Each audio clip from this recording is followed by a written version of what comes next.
Hello नमस्कार दोस्तों, मेरे प्रिय छात्र छात्राओं, good morning to all of you. We are learning ये अबाउट टेंस। हम लोग टेंस सीख रहे हैं। और कैसे हैं मित्रों? हम आशा करते हैं कि आप लोग भी बहुत धूमधाम से पढ़ रहे होंगे। तो हम लोग पढ़ रहे हैं आज फ्यूचर परफेक्ट टेंस के बारे में। पार्ट नंबर है 14।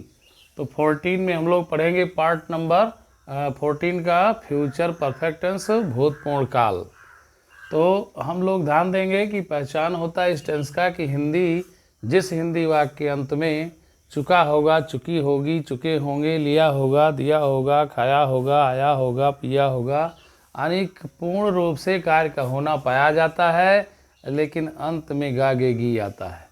तो यहाँ पर हम लोग देखेंगे ट्रांसलेशन करने के लिए जो स्ट्रक्चर बनाया गया है कि यहाँ पर आई बी सब्जेक्ट है तो सहायक क्रिया शैल हैव और अन्य सब्जेक्ट के साथ विल हैव। तो मान लीजिए पहले अफर्मेटिव सेंटेंस है तो सब्जेक्ट लिखेंगे, सब्जेक्ट के बाद में सब्जेक्ट अगर आई बी है तो क्या लिख देंगे, शैल हैव, और अन्य सब्जेक्ट है तो विल हैव का प्रयोग कर देंगे। उसके बाद मेन वर्ब का थर्ड फॉर्म लिखेंगे, उसके बाद ऑब्जेक्ट और उसके बाद अन्य शब्द, अदर वर्ड। तो पहला सेंटेंस हम लोगों ने लिया है कि वह कल अपने घर पर भोजन खा चुकेगा। तो खा चुकेगा यानी खाने का काम पूरा कर लेगा कल अपने घर पर।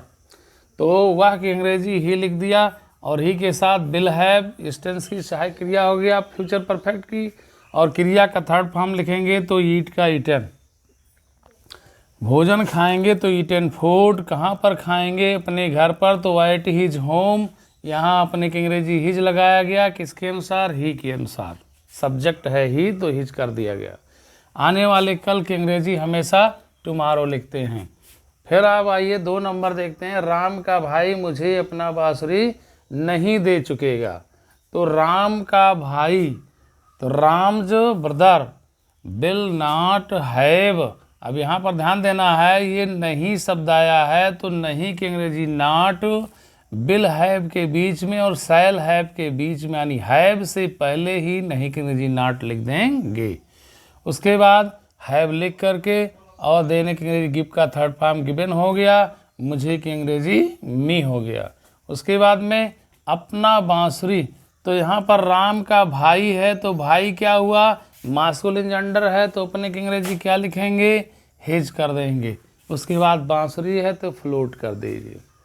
तीसरा नंबर है इंट्रोगेटिव है, क्या से शुरू हो रहा है कि क्या मैं हाथी और शेर का शिकार जंगल में कर लिया हूँगा या कर चुका हूँगा। तो यहाँ पर चुका हूँगा या लिया हूँगा। तो यहाँ पर ध्यान दीजिए क्या है और सब्जेक्ट मैं है तो मैं के अनुसार, आई के अनुसार शैल पहले आपने लिख दिया, क्या कि अंग्रेजी पूरी हो गई। फिर उसके बाद में सब्जेक्ट आई के बाद में हैव आपने लिख दिया। केवल इस टेंस में क्या करना, पूरे फ्यूचर टेंस में अगर इंट्रोगेटिव है तो शैल और विल को ही सब्जेक्ट के अनुसार सब्जेक्ट से पहले लिखते हैं।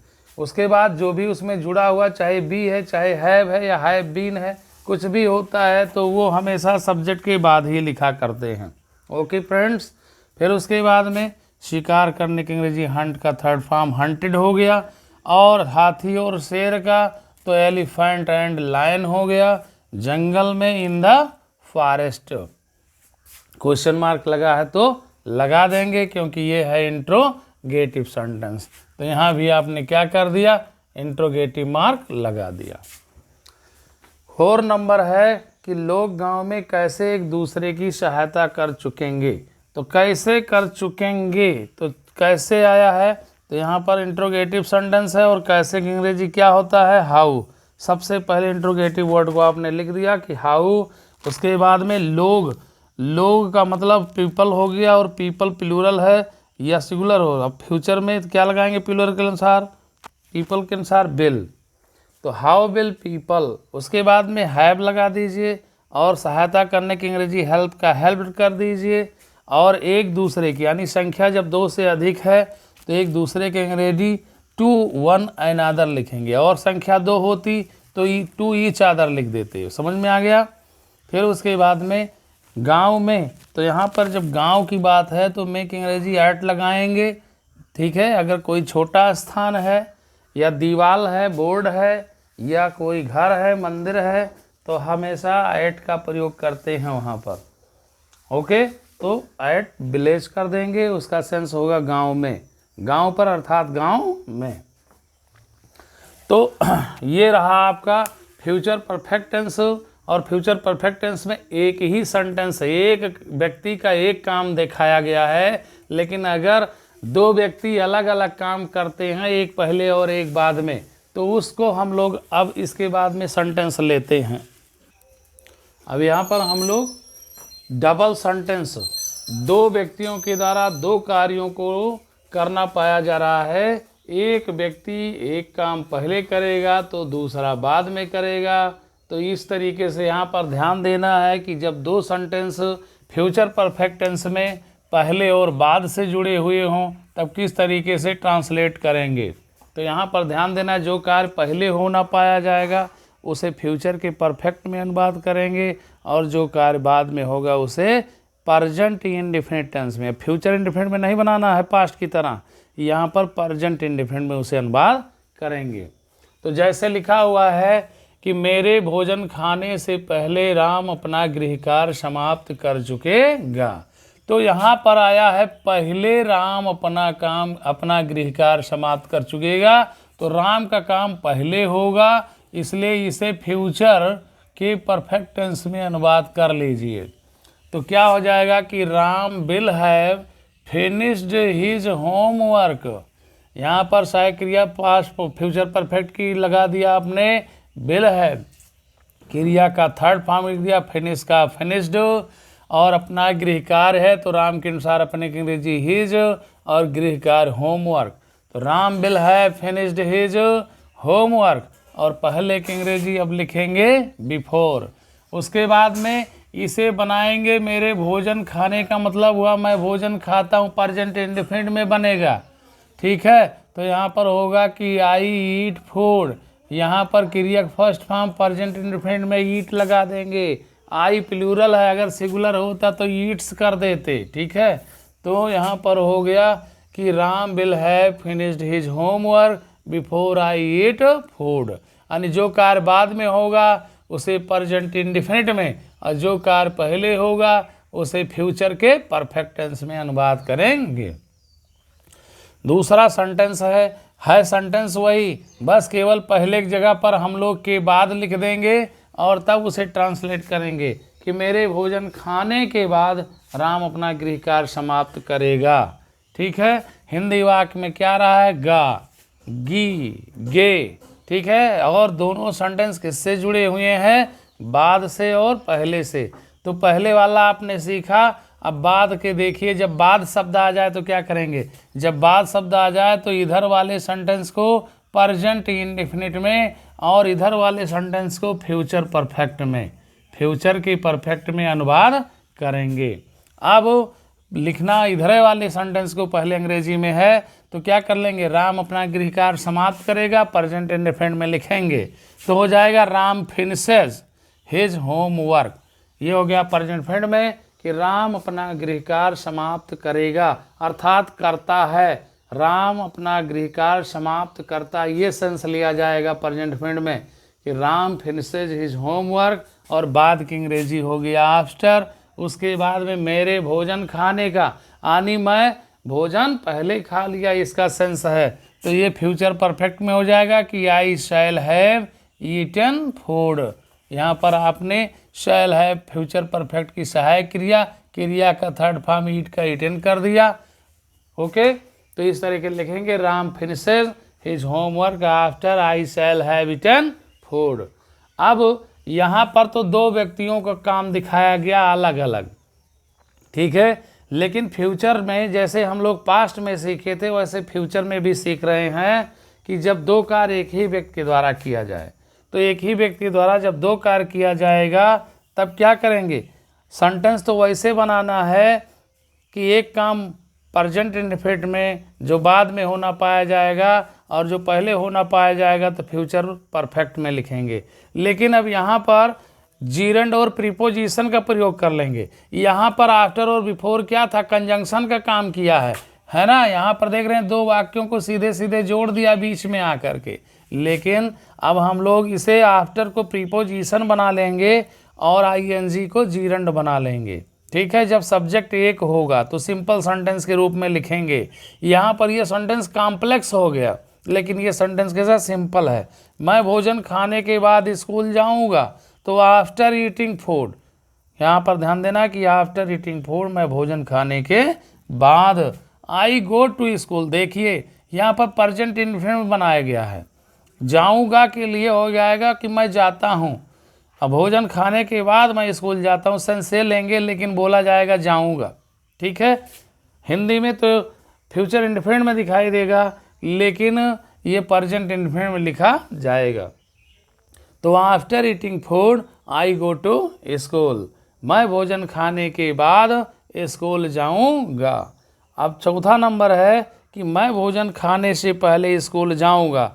यहाँ पर देखिए बाद था, यहाँ पर से पहले कर दिया गया, लेकिन सेंटेंस वही है कि मैं भोजन खाने से पहले चला जाऊँगा, है ना स्कूल। तो यहाँ पर पहले की अंग्रेजी बिफोर कर दिया, अब भोजन खाने का ईटिंग फूड कर दिया, तो ये क्या हो गया, ये हो गया बिफोर प्रीपोजिशन और ईटिंग हो गया जीरंड। तो भोजन खाने से पहले बिफोर ईटिंग फूड। और जब पहले काम होगा जाने का स्कूल, तो इसे फ्यूचर परफेक्ट में लिखेंगे कि आई शैल हैव गॉन। ठीक है ना, I shall have gone to school, ये फ्यूचर परफेक्ट में हो जाएगा। क्यों? क्योंकि पहले आया है इसलिए ये फ्यूचर परफेक्ट में लिखेंगे। यहाँ बाद आया था इसलिए प्रेजेंट इंडेफिनिट में लिखे हैं। आया समझ में? इस तरीके से ट्रांसलेट करना है। अब यहाँ पर हम लोग चलते हैं फिर एक नंबर पर, आइए देखते हैं कि ये है इंट्रोगेटिव होता या निगेटिव होता तो कैसे लिख देते। अगर मेरे भोजन खाने से पहले राम अपना गृह कार्य समाप्त नहीं कर चुकेगा, अगर नहीं शब्द आया होता निगेटिव में, तो इस नहीं की अंग्रेजी नॉट, यहीं पर विल और हैव के बीच में लिख देते, यहाँ पर नॉट लिख देते। ठीक है, अब ध्यान देना है कि दूसरा सेंटेंस है, अगर क्या से शुरू हो जाए, किससे शुरू हो जाता, क्या से शुरू हो जाता, इंट्रोगेटिव हो जाता सेंटेंस, तब क्या कर देते। तो यहाँ पर देख रहे हो फिनिशेज लिखा है, यहाँ पर बाद है तो प्रेजेंट इंडेफिनिट में ये सेंटेंस फिनिशेज लिखा हुआ है। तो प्रेजेंट इंडेफिनिट की सहायक क्रिया क्या होती है, डू डज। राम के अनुसार यहाँ पर क्या कर देते, डज कर देते, तो क्या की अंग्रेजी पूरी हो जाती। लेकिन यहाँ पर अगर क्या से शुरू होता तो क्या कर देते, फ्यूचर परफेक्ट में है, सहायक क्रिया विल हैव है, तो केवल विल को ही सब्जेक्ट से पहले कर देते, यानी विल राम कर देते। ठीक है ना, यहाँ से केवल विल को हटा देते। यहाँ पर प्रेजेंट इंडेफिनिट में टेंस बनाया जाएगा, बाद शब्द आया है तो प्रेजेंट इंडेफिनिट की सहायक क्रिया डू डज होती है, तो राम है सिंगुलर, तो यहाँ पर आपने क्या लगा दिया, डज लगा दिया। ठीक है ना, और अंत में क्या लगा देंगे, बाकी सब कुछ वैसे लिखेंगे, अंत में क्वेश्चन मार्क लगा देंगे। अब अगर मान लीजिए यहाँ पर तीसरा नंबर होता कि क्या मैं भोजन खाने के बाद स्कूल जाऊँगा, अगर यहाँ पर क्या से शुरू होता तब क्या करते। तो करना यही है कि ये पोर्शन आफ्टर ईटिंग फूड उठा करके ये आई गो टू स्कूल के बाद लिख देते, यहाँ पर फुल स्टॉप हटा देते, लेकिन यहाँ पर आप क्या कर देते, प्रेजेंट इंडेफिनिट में आई गो है तो यहाँ पर आप डू लगा देते। ठीक है, तो do I go to school after eating food, ऐसा कर देते। ठीक है ना, कि do I go to school after eating food, full question mark, तब ये इंट्रोगेटिव हो जाता जब क्या से ये सेंटेंस शुरू होता। ठीक है ना, समझ में आ रहा होगा आपको। क्यों प्रिय छात्र छात्राओं, ध्यान देना बच्चों।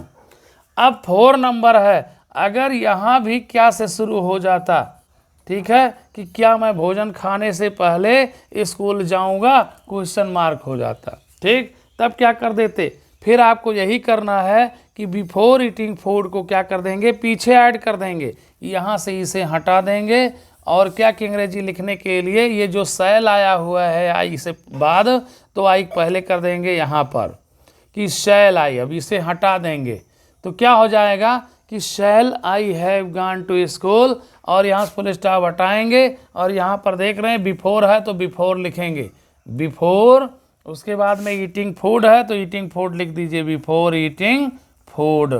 उसके बाद क्या कर देंगे, क्वेश्चन मार्क लगा देंगे। तो क्यों हो गया कि shall I have gone to school before eating food. तो इस तरीके से विधिवत सीखिए ट्रांसलेशन, है ना। और ये future perfect tense single sentence और डबल सेंटेंस दोनों इस पार्ट में हम लोगों ने अध्ययन कर लिया है, लर्न कर लिया। और समझ में आता रहे तो लाइक शेयर सब्सक्राइब जरूर करते रहिए। और प्रतिदिन आपको वीडियो मिलता है और लाइक करते रहेंगे तो आपको वीडियो मिलता रहेगा। और खूब धूमधाम से पढ़ते रहिए, सीखते रहिए मेरे साथियों। नमस्कार।